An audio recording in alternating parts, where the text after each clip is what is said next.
It was a day of digital silence. No Twitter.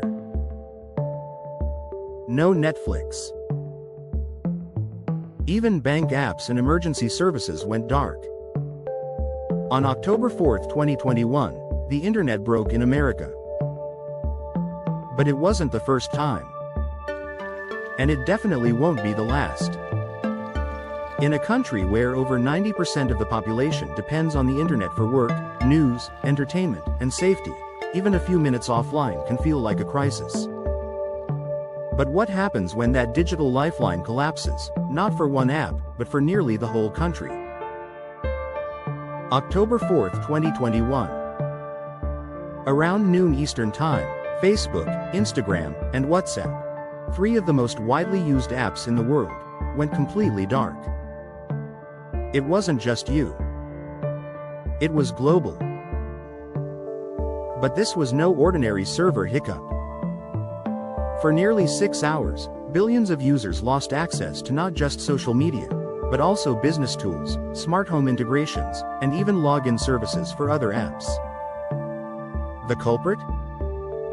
A configuration error during a routine update, one that knocked Facebook's internal tools offline and even locked engineers out of their own building.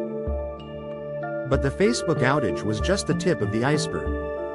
In 2020, a major failure in CenturyLink's backbone network disrupted Level 3, a critical internet infrastructure provider.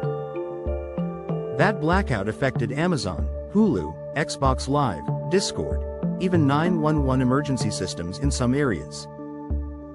In the age of remote work, virtual classrooms, and cloud-based everything, these disruptions didn't just annoy people. They halted businesses, delayed health services, and exposed the fragility of our digital society.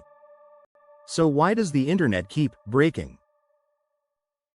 It turns out the web is not as decentralized as we think. A handful of companies, like Cloudflare, Akamai, Amazon Web Services, and Meta, control much of the traffic flow. In 2021, Akamai went down due to a bad software configuration, breaking access to airlines, banks, and retailers across the US. A single mistake from one provider, and millions are offline. These incidents raise a deeper question. Have we made the internet too centralized?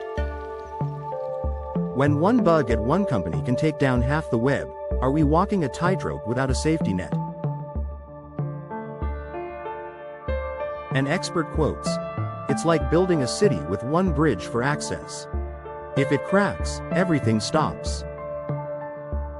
Cyber attacks, natural disasters, or just human error, the consequences grow larger with every outage. The day the internet broke in the United States wasn't just a glitch. It was a warning. About overdependence. About fragility. And about the urgent need for more resilient, decentralized systems. Because the next time it breaks, it might not come back so quickly.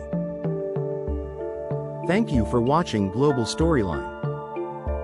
If you want more deep dives into interesting global stories and how they shape our world, subscribe and hit that bell.